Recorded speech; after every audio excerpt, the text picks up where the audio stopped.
This is Becoming Antifragile with I.J. McCon. Each week I read a book and highlight the actionable wisdom within. To become anti-fragile, you must strengthen your mind and live with conviction. Let's get into it.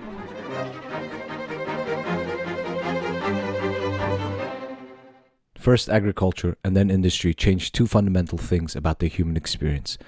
The accumulation of personal property allowed people to make more and more individualistic choices about their lives, and those choices unavoidably diminished group effort towards a common good.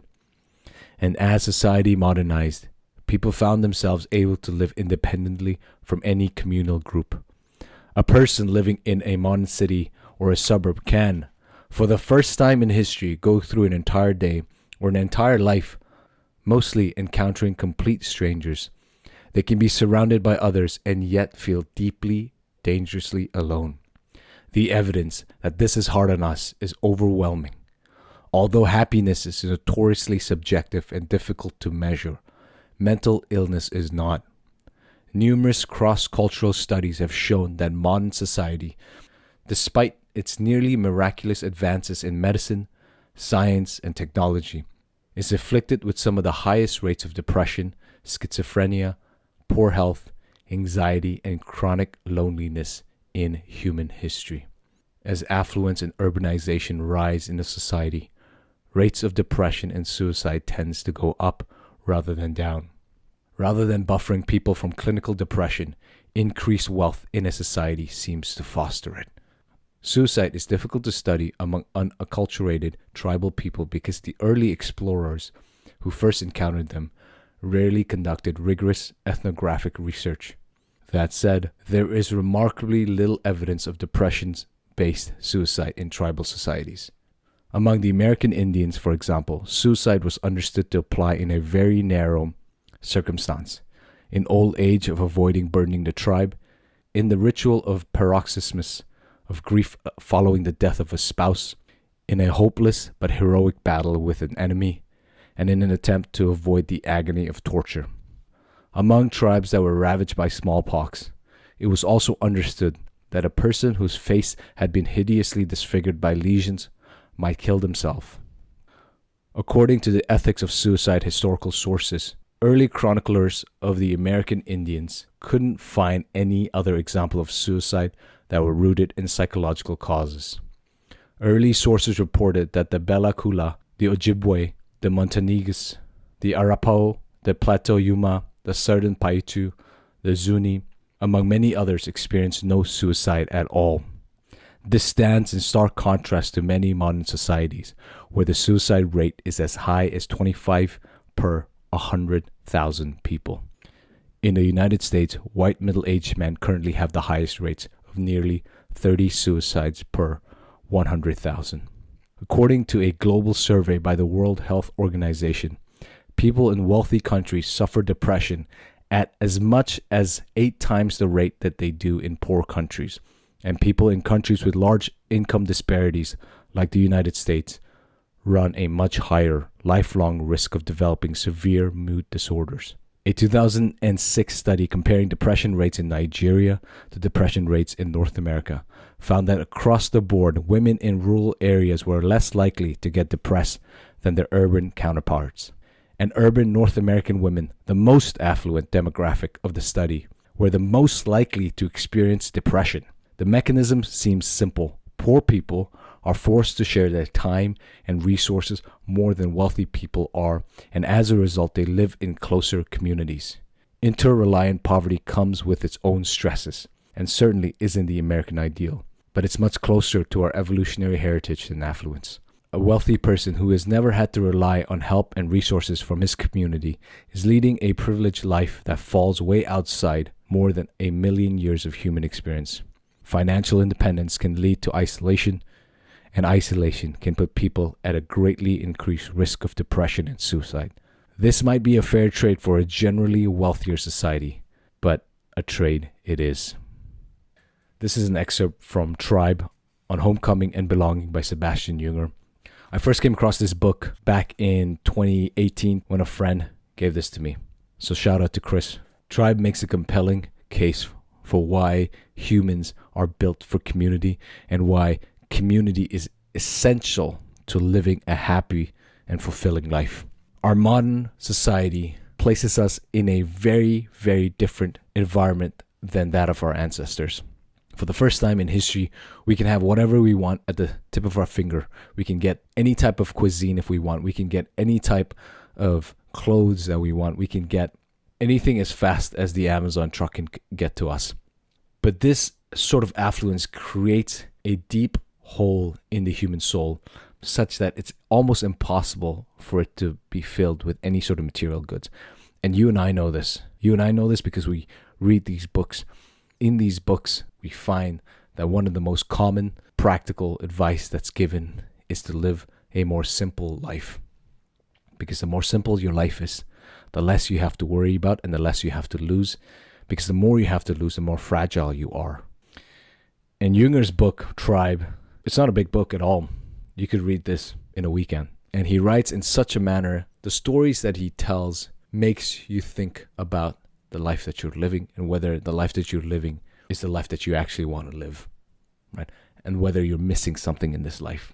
Human beings are made for community. We are social animals, which means that for us to thrive, we have to be in constant community with another, whether that is our church community, whether that's your friend community, whether that's your martial arts academy, whether that's your entrepreneur group that you have. You need community because in community, you've actually become more human. You see, even in prison, one of the worst prison sentences besides the death penalty is total isolation. We know that isolating human beings from the group is one of the worst things that you can do to the human being.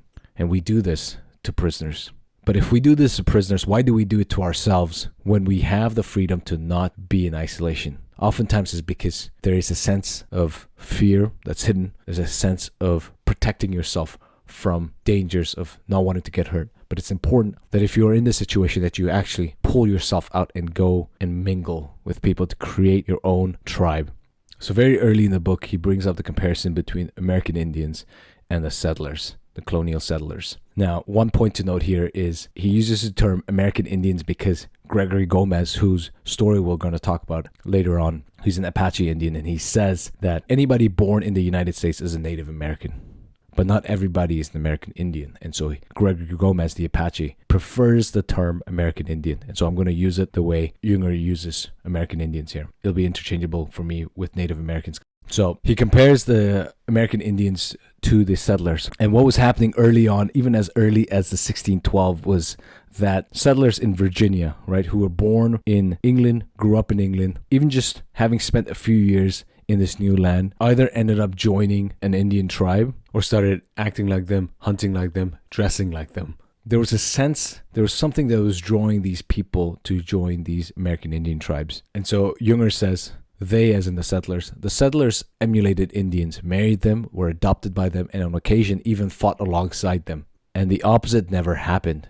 Indians almost never ran away to join white societies. Immigration always seemed to go from the civilized to the tribal, and it left Western thinkers flummoxed about how to explain such an apparent rejection of their society. And the reason for the shock is the white society, which here just means the European society, were considered the most civilized society of our time. And so why would a civilized man or a woman join the savages, as they were referred to, join their tribe? And why did they have such a hard time reintegrating back to white societies when they were rescued? And why was it the case that these American Indians, they would never leave their tribe and join these white societies? And part of the reason why the American Indians never joined is because there's a very strong sense of loyalty built into the structure of the society. Cowardice and abandonment of tribe was one of those things that you were punished by death. As with murder, any kind of communication with the enemy, and the white settlers were considered the enemy, so obviously there was not going to be any of the joining. Even in situations where an American Indian child was taken from the tribe at a very young age, raised in this European civilized world. If this child had the opportunity to come in contact with his or her native tribe, it became very hard for this child to come back to the civilized society. Even Benjamin Franklin was confused by this and pointed out that there were numerous settlers who were captured as adults and still seemed to prefer Indian societies to their own. So one of the stories that Junger mentions is that of Henri Bouquet. Henri Bouquet is a Swiss general. He joins the fight against the American Indians. Essentially, he takes a few hundred soldiers and takes them into the heart of the Indian territory and takes that over and demands that the Indians return all the captured prisoners. So Junger says, first and foremost, Bouquet demanded the immediate return of all white prisoners, and any delay would be considered a declaration of war. During the next few weeks, around 200 captives were brought in, more than half of them women and children, and many too young to remember having lived otherwise. Some had forgotten their Christian names and were recorded in the ledgers with descriptions such as red jacket, big head, sore mouth, sour plums. Dozens of white relatives of the missing had accompanied Bouquet's forces from Fort Pitt, and in addition to the many joyful reunions, there were also wrenching scenes of grief and confusion. Young women married to Indian men, now standing reluctantly before their former families, children screaming as they were pulled from their Indian kin and delivered to people they didn't recognize and probably considered enemies. The Indians seemed universally anguished to give up their family members, and when Bouquet's army finally decamped from Fort Pitt in early November, many trailed behind the column hunting game for their loved ones and trying to delay the final goodbyes as long as possible. So what you're seeing here is this strong sense of tie to this tribe. And the surprising thing is you're seeing this not only in children, which would make sense because children would have grown up only knowing one particular culture, which is the American Indian, but you're seeing this across the ages, right? Across prisoners, across males and females as well.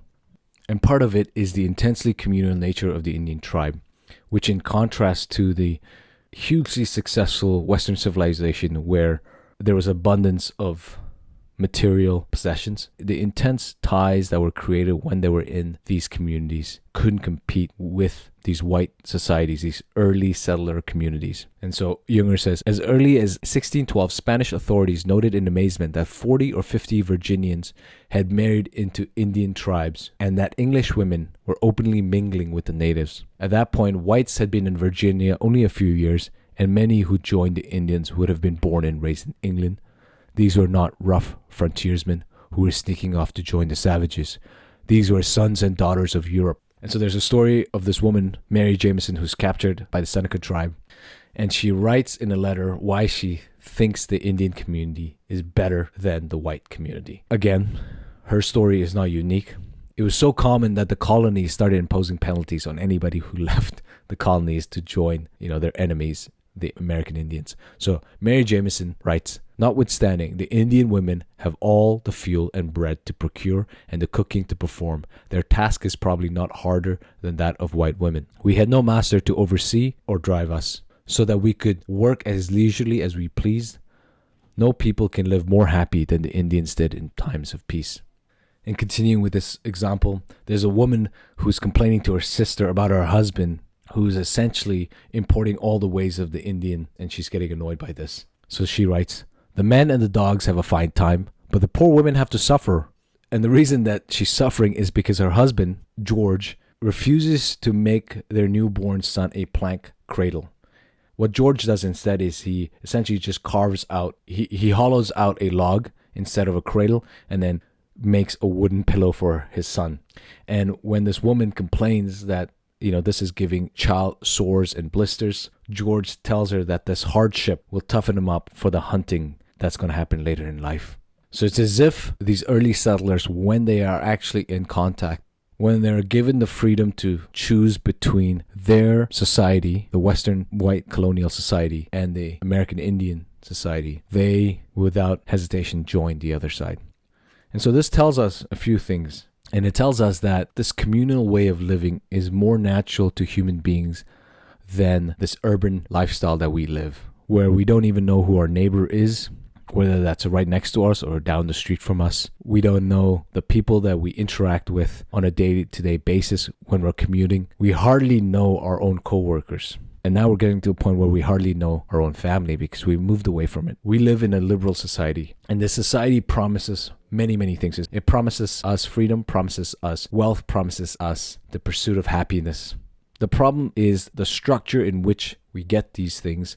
We have to abandon our tribe. You get removed from this tribe and transplanted into a completely different place where you don't know anybody, where you don't have any sort of relation with anyone. And then in this nakedness, you are supposed to find happiness. And what ends up happening is we deceive ourselves into believing that happiness will be derived through the accumulation of material possessions and wealth. Because this accumulation game that we play ultimately damages our soul, which we know this from Tolstoy 002. He has all the possessions in the world. He is one of the most successful novelists in history before the age of 50. He has a 16,200 acre estate and he's still not happy, right? What Tolstoy was able to achieve is the carrot for modern society, that we too can be like Tolstoy and achieve all these things.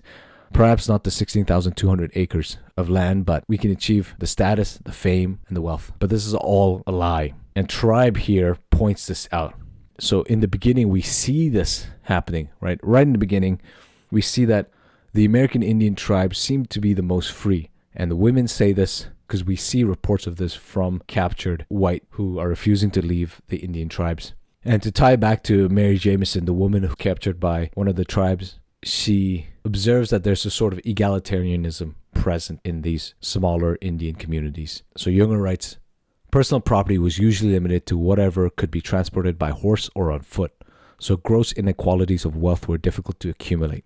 Successful hunters and warriors could support multiple wives, but unlike modern society, those advantages were generally not passed on through the generations. Social status came through hunting and war, which all men had access to, and women had far more autonomy and sexual freedom and bore fewer children than women in white societies. One thing to remember while we're going through this book is to realize that tribal living is only possible within small groups of people, whether that's in villages, whether that's in hamlets. But as more and more people join the tribe, the more and more difficult it is to live a tribal life. So Nassim Taleb, in Skin in the Game, which is the episode we just did before, 003, he has this quote in the book where he says, I am, at the Fed level, Libertarian, at the state level, Republican, at the local level, Democrat, at the family and friends level, Socialist. And the point here is there is scale at play. And that is why in urban liberal societies, trying to create tribal way of life as a city is impossible. But it is possible on a much, much smaller level, right? It has to be smaller than municipal.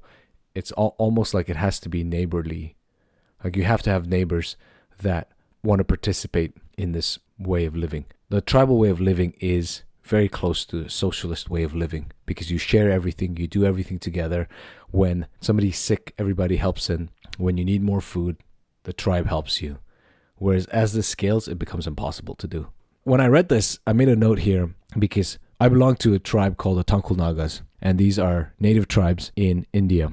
And for the Tangkul Nagas specifically, after the missionary William Pettigrew came in 1899, the tribe, once it converted to Christianity, the unity for the tribe was formed around our shared belief in Christianity. Before it was outlawed, we were headhunting tribes, and one of the ways you acquired and accumulated status and wealth was through the collection of heads that you lobbed off during a battle. And there are lots of similarities between how the American Indians lived and how my ancestors, not very far back, 2-3 generations back, how they lived. And still in the villages, there's still a sense of closeness, of close, intense ties between families, between your neighbor, which I haven't found anywhere else outside of these villages. But it is important to note, as Junger reminds us, it's easy for people in modern society to romanticize Indian life, and it might well have been easy for men like George as well. That impulse should be guarded against. Virtually all of the Indian tribes wage war against their neighbors and practice deeply sickening forms of torture. And some of these tortures would be, if you weren't killed by a tomahawk, you were disemboweled and you were hung up by your intestines on a tree. So this is, oftentimes it is easy to romanticize this sort of tribal living, but tribal living is very difficult.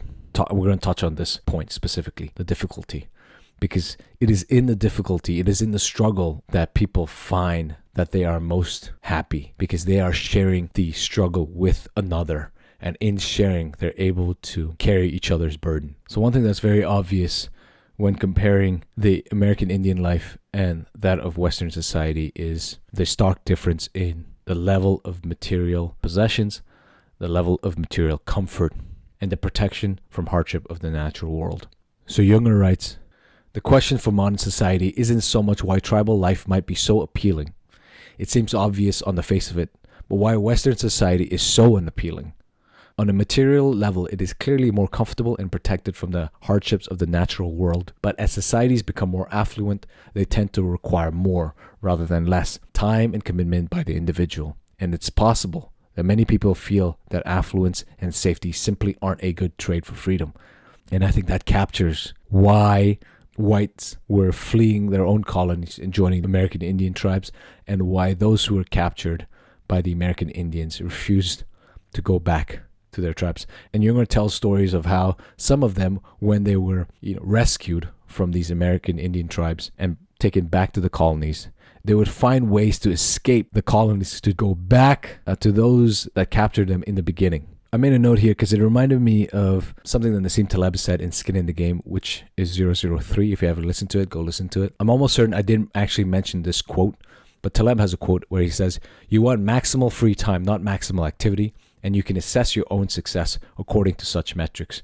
For us in this liberal society that we live in, the status signaling thing is, oh, we're extremely busy. When you're trying to meet up with friends, they'll say, oh, I'm busy for the next month, 2 months. I can't meet at all. And that's a signal that's become so common because of the corporate enslavement that most people are stuck in. Whereas for Taleb, you want a free calendar. You want your calendar to be so free that you're busy because you are the one dictating what you want to do with your time. And this is precisely what the natives were doing. They had maximal free time. Their days were not filled up with useless BS activities of doing meetings, of doing project brainstorming. They didn't have any of these things. They went together, they hunted, they brought their food back, they cooked the food together. Then if they needed more food, then they would go hunt again. But otherwise, you lived a life where you dictated what you did with your own time. And Junger brings up a tribe from the Kalahari Desert. At first, when I saw this tribe, when I was reading this, I couldn't pronounce this because it's spelt in a very strange way. It's spelt with exclamation mark Kung, right? It looks like you pronounce it Kung, but I wanted to figure out how to actually pronounce it. So I went down and I found a whole Reddit thread on people discussing how to pronounce this word. And I found an 8-minute audio of a native person from this tribe pronouncing different words, and he pronounced how to actually pronounce this tribe. So now I'm going to read the quote with this name inside. The relatively relaxed pace of the life, even during times of adversity, challenged long-standing ideas that modern society created a surplus of leisure time. It created exactly the opposite, a desperate cycle of work, financial obligation, and more work.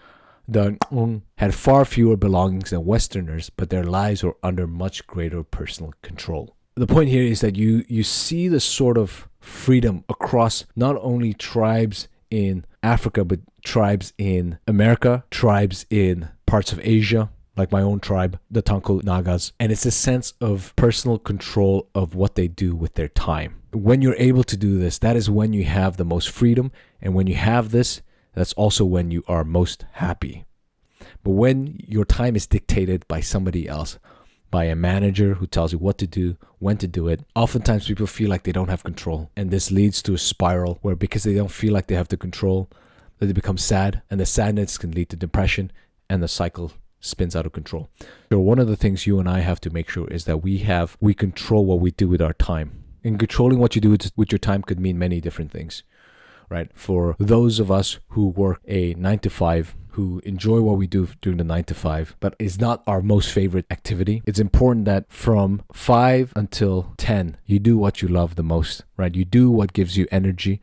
And then in the morning from 6 to 9, you do the same thing. And having those sort of activities where you control what you do, when you do it, that makes a huge difference. The mistake that people make is they go from 9 to 5 and they feel completely exhausted. And because they feel completely exhausted, they let the 5 to 10, 11 p.m. go wasted on mindlessly scrolling through Instagram, TikTok, whatever else. But when you actually take control of your time, that will make a huge difference. And I recommend doing that. The unscheduled life can be a detriment to many. Because as a species, this modern world that we're living in is completely new. We don't suffer hunger for the most part. If you're listening to this podcast, you have access to the internet, to a world of knowledge that most of human civilization never had. You have the Library of Alexandria. So if you're listening to this podcast, you have more than most of human society. We don't suffer much violence either. We don't suffer much hardship either in the Western world. We live in large cities with access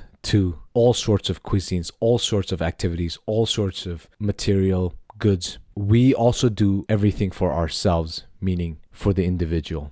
And once we left our family, our tribe, and our villages and moved to cities, we mainly started focusing on ourselves, on focusing on our careers, on becoming more wealthy, becoming more famous. These things that we do only benefit us. And in so doing, became more selfish. And we see this clearest when we decide to have children and put our children in daycare.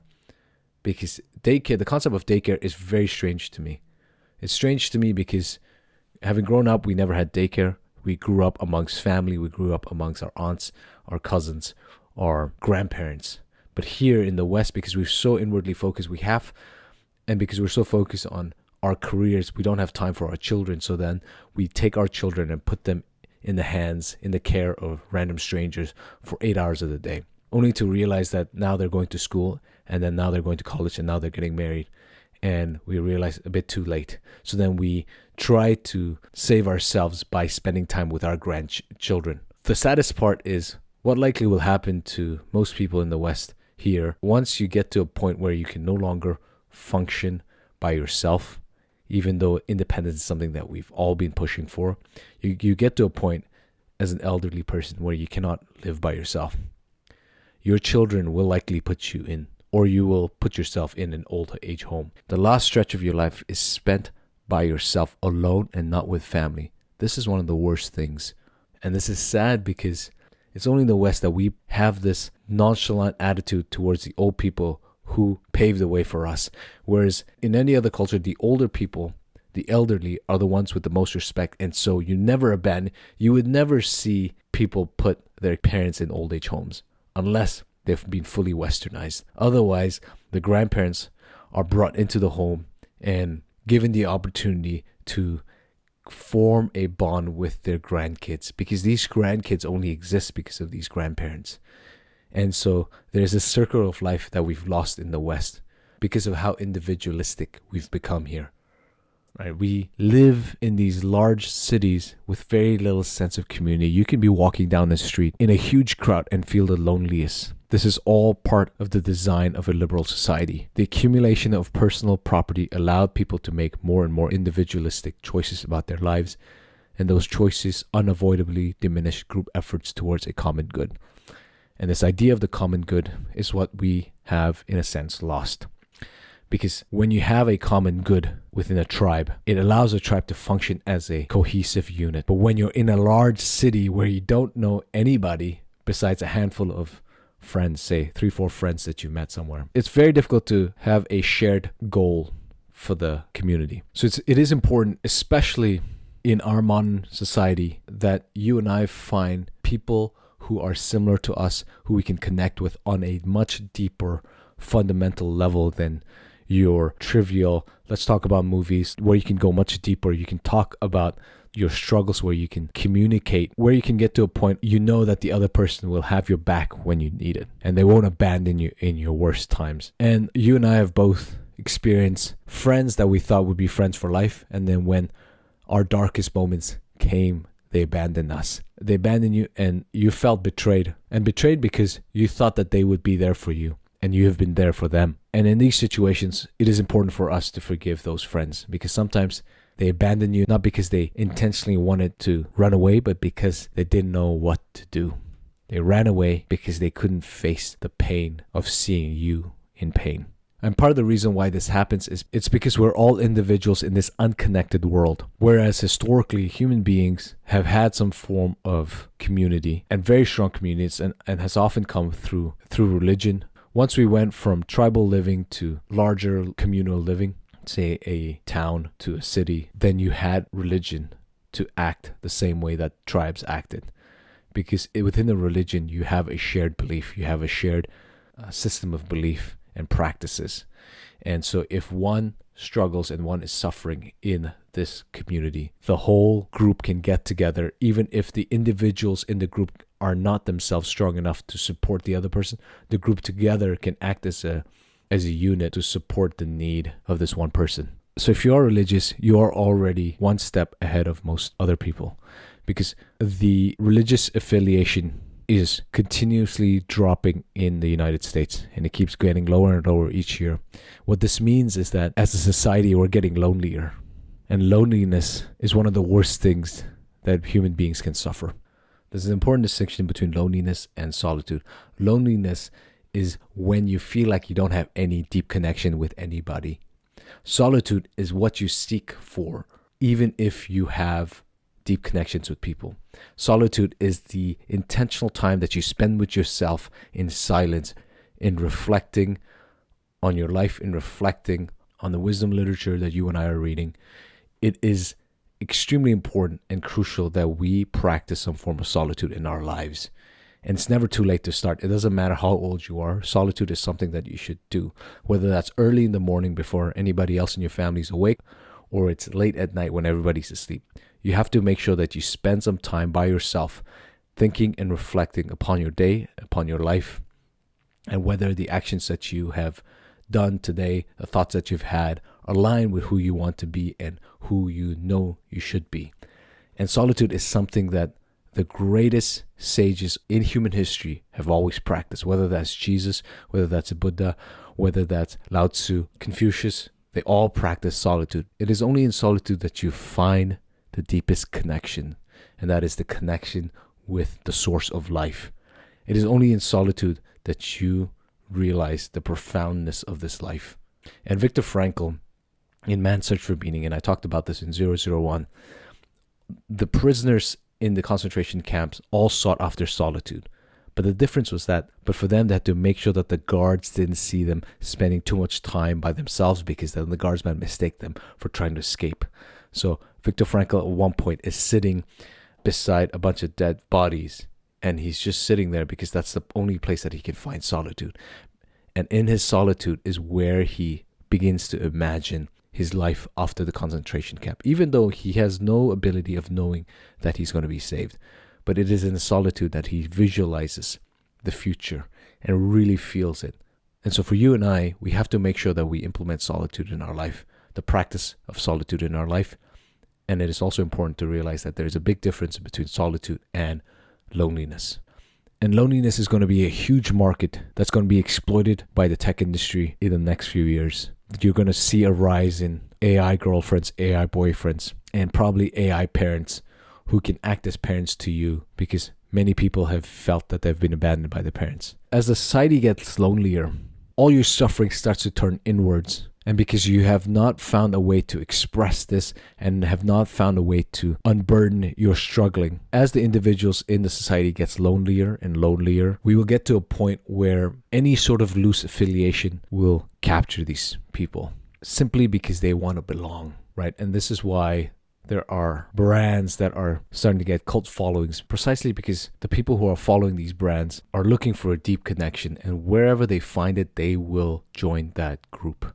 Whether that's religion, whether that's a brand, whether that's some sort of leader, they want to feel connected.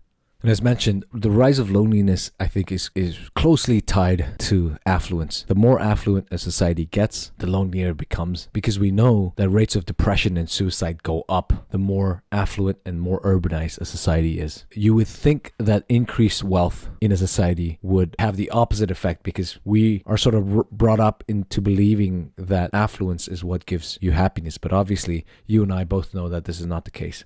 And again, we have the example of Tolstoy.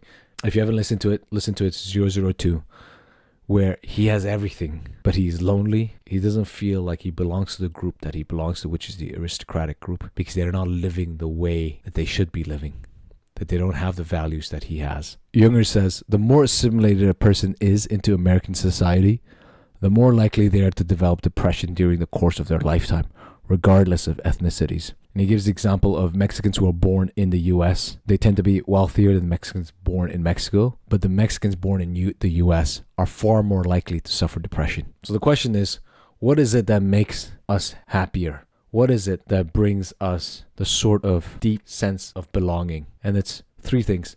It's very similar to Viktor Frankl's logotherapy. Viktor Frankl is episode 001. And I quote Junger, human beings have three basic things in order to be content. 1, they need to feel competent at what they do. 2, they need to feel authentic in their lives. And 3, they need to feel connected to others. These values are considered intrinsic to human happiness and far outweigh extrinsic values such as beauty, money, and status. And it's these three things that drew the early settlers to the American Indian community more than their own community. Right.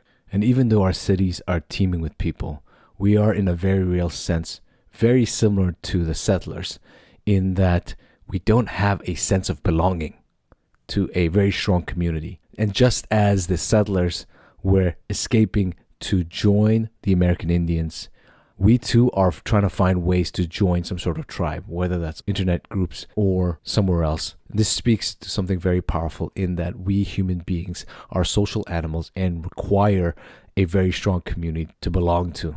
And if we don't have this belonging, it is going to affect us and impact us in a negative manner. I'm quoting from Tribe here.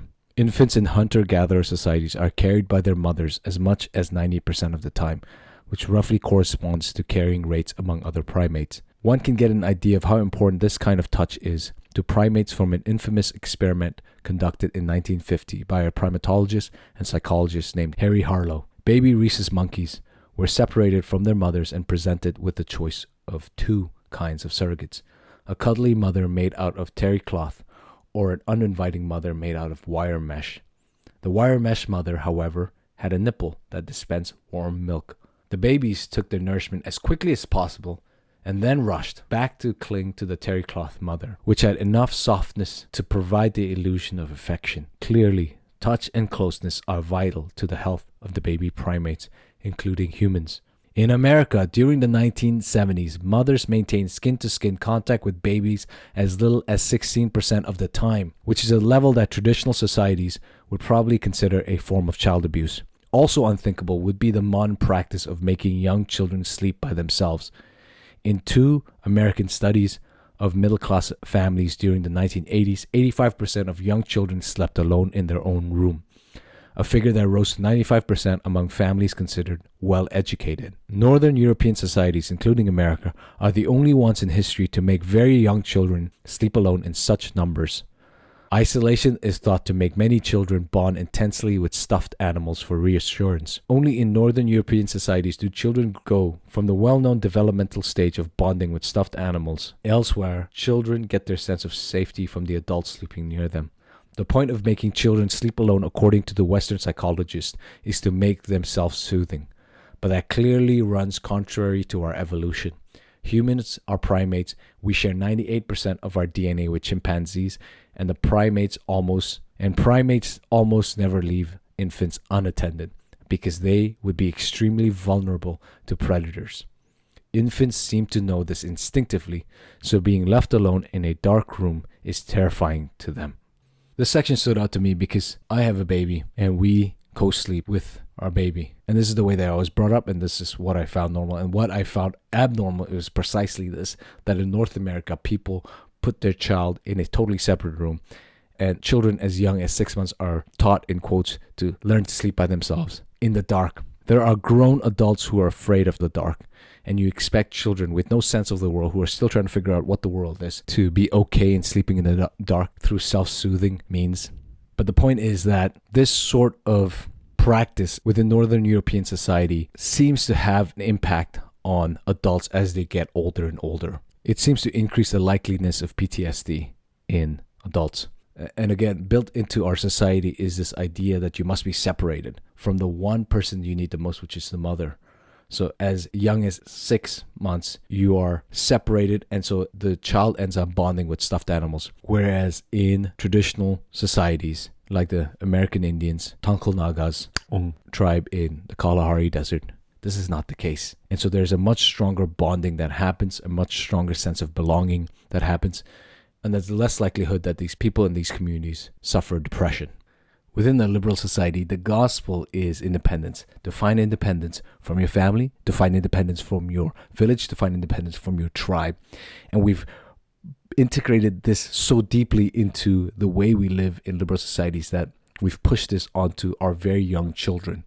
We want them to be independent as young as possible by making them sleep by themselves, to self-soothe, to do all these things that are completely unnatural to our evolutionary past. And you look at any other mammals, if you've owned dogs, if you've owned cats, and when the mother gives birth to their litter, the mother never leaves the kittens or the puppies alone. If the puppies cry out or the kittens cry out, the mother is there, and these kittens and puppies will sleep by the mother's side almost always. But the crazy thing is, these animals develop much faster than humans. Within a period of a few weeks, these puppies and kittens have grown to be quite independent. However, they will stick by the mother's side for as long as they need, and eventually they've learned to find independence. I just had some pigeons on my balcony. This mother laid an egg, and the egg hatched. The mother pigeon stayed by this pigeon's side until the pigeon knew how to fly, and it would always return to feed the pigeon. She only left to find food for her baby and then would come back to feed it. The mother pigeon slept with the baby pigeon for weeks on end until the baby pigeon could fly on its own. Whereas us humans in the West, so stuck in our way of seeking independence in this society that we want our children who are not even a year old, who can't even express how they feel in words. We want them to sleep by themselves. And when they cry because they are fearful of the dark, because they feel like they've been abandoned by their mother, we say, oh, they're self-soothing. They'll cry themselves to sleep. This is one of these Western ideas that I cannot get behind because it is completely unnatural to the way human beings have evolved. The point here is that it is so embedded in the way that we live in the West that we must be independent from our family, our tribe, our village, that it ends up harming the individual. And the individual, in seeking for some sort of connection with others, will now start to look for this connection on the internet. And they start banning behind political ideas that seem to have very strong ties. So then they are drawn to this instead of, finding their connection back to their root, which would be their family. Instead of doing that, they're looking for connections among strangers because they know that these strangers are also looking for connection and they're also likely living in urban places. And it's actually quite difficult to recreate this sense of communal living, this tribal traditional way of living in our urban societies, just because there's class divisions, right, between the wealthy and the poor. But there are moments in human history, in modern human history, where that has not happened. There's been a sporadic rise in communal, tribal, traditional living. The examples that Junger provides, there are three examples that he provides. One is the Avezzano, Italy in 1915 when there's an earthquake. Then World War II in London when the Germans did their blitzkrieg for 57 consecutive days. And then there is the earthquake that happened in Chile. So I'm going to go in order. First with the Avezzano, Italy in 1915. So there's an earthquake in Italy, in Avezzano specifically, that kills 30,000 people in less than a minute. And immediately when this happens, people band together to rescue all the injured. And unfortunately, the tragedy of the earthquake created a sense of community because the earthquake didn't care whether you're rich, whether you're poor, whether you are of this one ethnic group, whether you are of that different ethnic group. It didn't matter. And for the first time for many years, it allowed people to essentially live close to the way of the tribal societies, living to survive from the day to day. This created an egalitarian society. Even though they lost many, many things, people had a sense of belonging because they felt that other people were helping them. The other example that he gives, the second example, is in World War II, London suffers the blitzkrieg for 57 days. Direct bombing that happens from the German. And the bureaucrats, English government bureaucrats, had projected that there would be a serious increase in mass hysteria because of these bombings. However, nothing could be further from the truth. What ended up happening is during these 57 days and weeks after, the psychiatrists were puzzled because long-standing patients saw their symptoms subside during the period of the intense air raids. Voluntary admissions to psychiatric wards declined. Even epileptics reported having fewer seizures. And part of that was, again, the bombing leveled the playing field, both literally and figuratively. There was no longer a class division. People were living day to day to help each other out, making sure that, Sally from the next door neighbor had enough food to feed her kids. Jim from the opposite side of the street had a bed to sleep on at night. There was even organic laws that popped up on how to treat each other, what to do when this happens, what to do when that happens.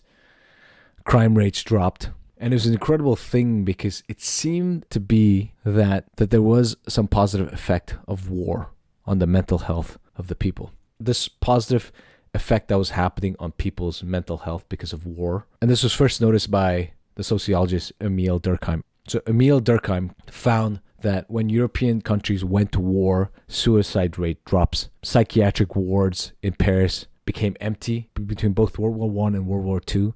Less and less voluntary admissions to psychiatric wards. And this was true even of the Germans. And I quote Junger here.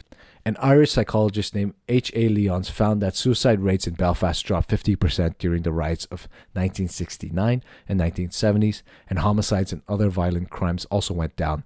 Depression rates for both men and women declined abruptly during the period, with men experiencing the most extreme drop in the most violent districts. County Derry, on the other hand, which suffered almost no violence at all, saw male depression rates rise rather than fall. Lyons hypothesized that men in peaceful areas were depressed because they couldn't help their society by participating in the struggle. This is similar to the 3 ways in which people find happiness that we talked about earlier. And it's this idea that people need to feel competent and feel connected. And the males in County Derby didn't feel like they were connected because they didn't feel like they were helping their society. So the other example he gives is Chile. There's an earthquake, killed 70,000 people. It's had the same effect. It leveled the status. There was a sense of brotherhood that grows out of this. And people are helping each other. It didn't matter what class they were in, whether they were lower, upper class. It was a collaborative effort to help people. But then the interesting thing happens when help comes, when the choppers start coming and dropping aid, the class divide returns. What these examples are telling us is that humans need struggle, right, to feel a sense of belonging. And not in a sadistic manner, but that sense where you feel like you're competent in what you do, that you're connected to others, and that you're actually helping others, right? All 3 of those things are fulfilled when there is crisis that happens in the society, right? That's when people band together. There's a term that's used in tribe called the brotherhood of pain. Whereas in modern society, this sort of social bond that happens in times of crisis, in times of struggle, is basically gone. It doesn't exist, right? Because we don't have struggle. We don't face too much hardship in our world. Pain and struggle are the great equalizers after death. Death is the great equalizer. So Junger writes, the beauty and the tragedy of the modern world is that it eliminates many situations that require people to demonstrate commitment to the collective good. Protected by police and fire departments and relieved of most of the challenges of survival, an urban man might go through his entire life without having to come to the aid of someone in danger or even give up his dinner. And I continue, what would you risk dying for and for whom is perhaps the most profound question a person can ask themselves. The vast majority of people in modern society are not able to pass their whole lives without ever having to answer that question, which is both an enormous blessing and a significant loss. It is a loss because having to face that question has for tens of millennia been one of the ways that we have defined ourselves as people. This is a question that we must ask. Who would we die for? Would you die for your country? Would you die for your family? Would you die for your spouse? Would you die for your child? So there's a well-known story of Marianne Bachmeier, who is a mother from West Germany, and she kills Klaus, who is tried for raping and murdering Marianne's daughter, Anna. And so on this particular day, she walks up into the court, pulls out her Beretta 70, and she aims the gun at his back and shoots him 7 times and kills him instantly. Marianne was willing to go to prison for her daughter, and she killed for her daughter. The sense of fighting for justice, the sense of fighting for something greater than yourself, something other than yourself, is embedded in the human nature. Obviously, in this case with Marianne, it's a horrible situation to be in. But when you look at the tribes of American Indians, they are fighting the settlers who are taking their land slowly and slowly. And so they're having these battles, right? And as a result, the tribes band together to fight the white settlers. And in that creates a cohesive bond amongst each other. All of this the sense of community, the sense of belonging is extremely, extremely important for warriors, for soldiers. And in our society, we don't treat our soldiers, our veterans, great at all. Many of these soldiers have experienced traumas that most modern humans would never experience, but they're treated very poorly. Yes, it's true that there are all these programs in place now to help soldiers reintegrate back into society, to help them with their PTSD. However, when you look at how the natives treated their warriors, it's very, very different from the way we treat our warriors. And Junger says that perhaps one of the ways to evaluate the health of a society is to look at how quickly her soldiers recovered for combat. We don't really do a good job at helping soldiers reintegrate back into society. Part of the reason why soldiers have a difficult time recovering is because they experience some of the worst times and some of the best times at war, right? Their best times in that they feel the most bonded to their brothers, but some of the worst times because they see some of their brothers die. And that stays with you. And that's nothing. And that's not an experience that many people have. So whereas the American Indians, almost all the tribes, had a way of helping their warriors integrate back into society because they believe that a warrior who does not integrate well into the society will become a harm to the society itself. And so they do all these cleansing and purification rituals and ceremonies, which can last for weeks on end, depending on which one you do. And what it's supposed to do is it's supposed to help the warrior integrate his dark side with the light, for him to come to terms with what he has done, the violence that he has committed, he has seen. And this whole thing is done within a community, meaning that sometimes the community itself, the tribe itself, would do the ceremony with the warriors. Gregory Gomez, Apache Indian, who grew up in West Texas, and I mentioned him right in the beginning, he's the one who says to Junger to not use the term Native American and instead use American Indian. He fights in Vietnam and he's part of the Marine Force Recon. And he says he joined it not because he was serving his country, but he says he joined the Marine Forces not because he wanted to serve his country, but because he was a warrior. And so when Gomez returns, he goes through a purification ceremony, right? He does the ceremony known as the Sundance. And it's a traditional Latoka ceremony, which was banned by the U.S. until 1934, and then they allowed it to happen. But what happens in the Sundance is that the ones who are the initiators, their chests are pierced with wooden skewers, and leather strings are tied to these skewers, and then they are attached to a tall pole, and they're hanging from this tall pole. I dance back and forth and throw my arms and yell, and I could see the ropes and the piercing sticks like in slow motion, flying from my chest towards the grandfather tree. And I had this incredible feeling of euphoria and strength, like I could do anything. That's when the healing takes place. That's when life changes takes place. What Gomez is going through in doing this ritual, where he's facing the demons that he has had to encounter, and in one sense, he's had to also channel in a totally different type of character, possibly in the face of death. Channeling of the alter ego is something that high-performing athletes do all the time. Kobe Bryant is known for having an alter ego, right? There's the Black Mamba. Beyonce has her other alter ego. Taylor Swift has her alter ego. And high-performing people do this because it allows them to mask their insecurities that they would have normally as, say, Kobe Bryant, or as Tiger Woods, or as Taylor Swift. But one of the main goals in our life is that there is no compartmentalization in our lives. You want to live such that by the end of your life, there is only one you. That there is no disparate versions of you, where who you are with your family is different than who you are with your friends, than who you are on the field, on the court, that who you are in work, that who you are at work. And so what Gomez is doing here is he's integrating the Gomez that went to war in Vietnam and faced all these horrible things and did all these horrible things with the Gomez that he wants to be when he returns to society. And that's why this sort of initiation is important for us generally, because these sort of initiations, these sort of rituals creates a space where people can face their fears, where people can come to terms with who they are and who they've been and integrate that into themselves so that they can live as a unified whole. that they can live in a harmonious manner. The sort of yin and yang that Taoist philosophy talks about, where the opposites live in harmony with each other. And when we look at virtues generally, virtues are the perfect balance between the two opposites, right? Courage, for example, is a virtue because courage is the center point, is the median between being brash and being cowardly. You want to be in that middle. It's a very fine balance, but that is the whole point of living, is to get to the point where we are not living in excess.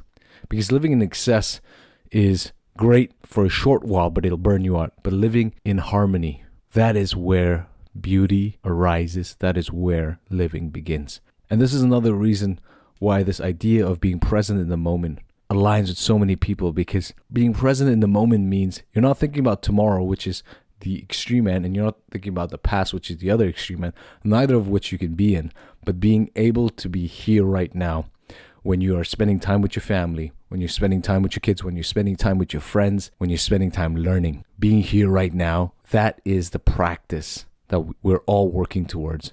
And so for Gomez, when he's hanging here, the pain that he's going through, right? The pain that he's going through, he's allowing himself to really feel the pain, to really dive into the places that he has been fearful of going because he didn't know if he would be able to survive it. And in one sense, many religions have these form of rituals, these form of initiations.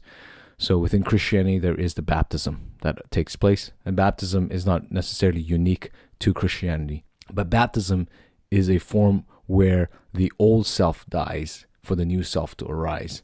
And the new self is the integrated one. It is the one who's faced the demons.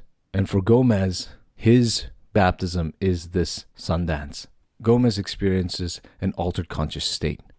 And in this altered conscious state, he's able to face whatever demons he had been battling with. And on this point about altered conscious states, we do essentially, in our modern day and age, play with rituals, but we don't take rituals very seriously. You have psychedelic mushrooms. People take psychedelic mushrooms because they think it's fun. They think it's, they find it entertaining to, see geometric patterns, to feel like you're melting into the couch. And people do these things because they find it entertaining. However, psychedelic mushrooms create altered states of consciousness. And this altered state of consciousness historically has always been preserved within some form of initiation. And it's never taken out of this context. However, in the West, we've desecrated, totally ripped the veil. And in doing so, we've actually lost the power that is within these rituals. I read this book by Michael Pollan, How to Change Your Mind, years and years ago. And that book actually changed my mind on psychedelic mushrooms specifically, in that for a long time I'd been following the research on psychedelic mushrooms and how powerful it is on helping people, specifically on helping soldiers who are returning from war with their PTSD. And I knew of this, but then when I read How to Change Your Mind, that was my turning point. And one of the things that stood out to me was that Pollan makes the point that psychedelics, at least within South America, always had some sort of shamanic practice around it because they wanted to keep it sacred. But it was the Westerners who came in and completely ripped it apart from this shamanic practice and democratized it. And in democratizing it, you lost the valuable insights that you can gain from entering into these states of altered consciousness. And obviously the American Indians knew the power of entering these states of altered consciousness, such that they made all their warriors enter this state, whether it was through the Sundance, whether it was through another ritualistic ceremony. They all had to go through this. And that's why I think it's very powerful. And if you're thinking about playing with psychedelic mushrooms, you should be very careful. Not careful because I think something might happen to you, but more so careful in that you should approach it with a sense of respect and reverence, and making sure that you are fully prepared for what you are about to experience. You have to prepare your mind and your body for the consumption of these things. So make sure you do that, because it can impart knowledge through the experience. A virtuous man is not somebody who has not faced any of the temptations, but is somebody who's faced the temptation and overcome the temptation. But to do that, you have to face it. You have to overcome these things. And similarly, there are darkness within all of us that you must face. And it is painful. It's always painful to face. But once you do it, as Gomez says, that's when life changes take place. This is why initiations and ceremonies, these type of ceremonies have always existed throughout human history. You have to have these sort of initiations, these ceremonies to help people process the things that they've gone through. The ancient Greeks went to the Temple of Delphi to do their own form of initiation. And Gomez says it was when he went to war that he became an old man. And he became an old man because in war, not only do you see horrible things, but you do horrible things in the act of saving yourself, in the act of saving your comrade. Another reason why it's hard for soldiers to integrate with the society is because they feel disconnected with the society at large when they return, right? When they were at war, they had such a close bond with their brothers that they felt like a tribe, right? And it's this sense of it's a sense of tribalistic bonding, the brotherhood of pain, that creates such a strong tie between people that when they return to society and these brothers are separated, right? They go back to their families. They're longing for this connection. But in a liberal society, that connection is not there. Or if it is, it's very hard to come by. And so then their trauma becomes worse because nobody else can understand what they're going through. And the society as a whole has not suffered at all. And because our wars take place outside of our countries, there is a very, very little sense in which we understand what's going on in the lives of these soldiers. Whereas the American Indians, they knew full well that if their warriors died and were defeated on the battlefield, then likely their lives were going to be in danger. Whereas for us, so many soldiers have been killed in wars that are happening on foreign lands, and the people here don't think twice about it because they don't feel like their lives are in danger. And so for Gomez, he had to find a way to face these demons. And Junger writes, warriors had to be recognized and were charged with the responsibility to take care of others, to practice self-discipline, and to provide leadership. The social contract was assumed now as Wichisa Yatapika, man they praise. The question to ask ourselves, you and I, is, have we become a person who can responsibly take care of others? Do we practice self-discipline? And are we providing leadership? And these last two are crucial. Without the practice of self-discipline, it is very difficult to provide leadership and to care for others. Because if you are not honest with yourself, and if you don't have a good reputation with yourself, which self-discipline essentially is, you're creating a reputation with yourself, a good reputation with yourself. If you don't do that, you cannot be helpful to your society. You cannot be responsible for others. You have to. And the other thing is, we cannot live in comfort. Comfort kills the soul. It produces malice in the soul. Comfortability breeds laziness. Affluence is one of the biggest things that makes us weaker. But affluence itself, there's nothing evil with being affluent either. What the important thing is the practice of making sure that we do the hard things, that we do the things that we say we'll do, that we practice what we preach, that we have skin in the game, that we take the risks of our beliefs, that you stand firm for what you believe in. And I've said this before now, practicing a form of sparring martial art, whether that's boxing, Muay Thai, Brazilian Jiu-Jitsu, wrestling, is one of the best ways to see in real life what having skin in the game is like. Practicing these sort of martial arts has a positive impact on you that goes beyond improving your confidence. Increases your reputation with yourself because you know what you are capable of. To know that you're capable of violence, but to have it controlled is a great sense of responsibility. And we must use that responsibility well. So if you're not practicing martial art, I highly recommend you go find a place to start training. And I'll wrap with that. If you've enjoyed this episode, share it with a friend. Leave a comment below. If you're listening to this on Apple or Spotify, please leave a 5-star review. It really helps push it out to the world so that more people can learn from these books that we're going through. And I'll see you next week. Peace.